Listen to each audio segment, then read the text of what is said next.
Yo soy la doctora Natalia María Villarreal Rodríguez, soy residente de primer año de alergia y inmunología clínica y bajo la asesoría del doctor Carlos Macuset voy a presentar el Journal Club del día de hoy, el cual se titula Terapias de rescate inhaladas para el asma, revisión sistemática y metaanálisis. Este artículo es de este año, del 2025. Y se publicó en la revista de JAMA Network. Esta revista tiene un factor de impacto de 50 y un site score de 30.8.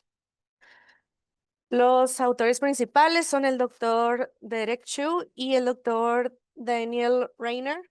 Ellos hicieron este estudio, bueno, es un metaanálisis, pero lo hicieron por parte de la Universidad de McMaster de Canadá. Y pues vamos a empezar con algo de introducción. Bueno, como sabemos, el asma afecta alrededor de 262 millones de personas en el mundo y se caracteriza por una inflamación de las vías aéreas y obstrucción del flujo variable. Sabemos que los síntomas agudos más importantes pues son disneas, sibilancias y tos. Para estos síntomas pues tenemos los inhaladores de rescate. Los inhaladores de rescate que conocemos pues incluyen el SABA, que es beta agonista de acción corta, ya sea el salbutamol o el albuterol, y esteroides inhalados combinados, ya sea con un SABA o con formoterol. En cuanto a las guías de GINA y NAEP, recomiendan el uso de corticosteroide inhalado con formoterol como inhalador de rescate preferido. Sin embargo, la FDA también aprobó recientemente el corticosteroide inhalado con el SABA como inhalador de rescate. Con esta información, pues aún no tenemos claramente identificado cuál es el rescatador preferido o el óptimo, ya que las guías no diferencian como tal la eficacia de uno y otro. Entonces, el objetivo principal de este estudio es comparar la eficacia y seguridad de tres terapias de alivio inhaladas para el asma. Ya estas son el SABA solo, el SABA con esteroide inhalado, perdón, y el esteroide inhalado con el formoterol, que es un LABA de inicio rápido. Muy bien, para la metodología de este estudio se hizo una revisión sistemática prospectivamente registrada y un metaanálisis de red. Se usaron de base de datos, el Medline, Embase y Central, y el estudio se realizó desde enero del 2020 hasta el septiembre del 2024 y no hubo restricciones de idioma en la búsqueda de estos ensayos. En cuanto a los criterios de selección, se incluyeron ensayos clínicos aleatorizados, tanto que estuvieran publicados como no publicados. Y los ensayos debían comparar diferentes terapias de rescate que tuvieran niveles similares de terapia de mantenimiento. Esto para no crear tanta diferencia de cómo se encontraban los pacientes. Y bueno, como ya dije, los inhaladores de rescate que se estudiaron fueron los ABA solos, o sea, usados solamente, los ABA combinados con esteroides inhalados y el formoterol combinado con el esteroide inhalado. Se estudió cualquier tipo de asma y población tanto en adultos como en pacientes pediátricos. Para la extracción y síntesis de datos, hubo dos revisores independientes que extrajeron los datos y evaluaron el riesgo de sesgo. Se usó el Cochrane Risk of Bias versión 2 modificado para los ensayos clínicos aleatorizados. Y cuando hubo discrepancias entre los revisores, se resolvían mediante discusión o si era necesario, un tercer revisor también veía este problema. Para la evaluación de la certeza de evidencia se usó el enfoque GRADE, Grading of Recommendation Assessment y Development and Evaluation, y la certeza se clasificó como alta, moderada, baja o muy baja. Las variables medidas del asma aquí en este estudio, bueno, se tomó en cuenta el control de los síntomas del asma usando el ACQ5. Las puntuaciones más bajas indicaban un mejor control. La calidad de vida relacionada con el asma, que se usó el AQLQ, que estas las puntuaciones más altas indican la mejor calidad de vida y el riesgo de exacerbaciones graves. Esto se midió viendo el uso de corticosteroides sistémicos y visitas a urgencias o hospitalizaciones. Ahora vamos a ver los resultados. Bueno, en cuanto a la población, se incluyeron 27 ensayos clínicos aleatorizados y en total fueron 50.496 pacientes, tanto adultos como pediátricos. La edad media de estos pacientes era de 41 años y el 40% fueron hombres. La duración media del tratamiento de estos pacientes fue de 26 semanas y solo dos estudios, o sea, el 7%, incluyeron solamente niños. Los resultados se vio una consistencia entre los adultos y los niños. Todos fueron realizados en entornos ambulatorios y, bueno, no se vio el levalbuterol estudiado en uno de los ensayos.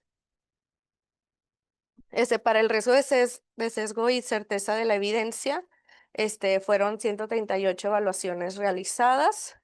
El 82% que fueron 113 fueron con bajo riesgo de sesgo. Esto significa que no tenía evidencia sólida de pequeños efectos de estudio, incoherencia de red o intransitividad. Bueno, para las exacerbaciones graves fueron 22 ensayos clínicos. Y se definieron como el uso de corticosteroides sistémicos y como la asistencia, digo, las visitas a urgencias o hospitalización. Para eso, pues sí se vio, comparándose con el SABA solo, el formoterol sí se vio una reducción significativa del riesgo de exacerbaciones, con un cociente de riesgo de 0,65, lo que significa un riesgo de 35% menor, y esto fue de alta certeza. Del SABA solo con el SABA con esteroide inhalado, también se vio una reducción de exacerbaciones graves con un cociente de riesgo de 0,84, que es un riesgo de 16% menor, también con alta certeza. En cuanto a comparación del corticosteroide inhalado con el SABA y el corticosteroide inhalado con el formoterol, se asoció con un riesgo aún menor de exacerbaciones graves, con una certeza moderada, y se vio que la diferencia de riesgo era más pequeño en pacientes controlados, es decir, pacientes que iban en el paso 1 de la guía Gina contra los pacientes que iban en paso 4. Y se vio una asociación muy similar para pacientes que se ingresaban en hospitalización y urgencias.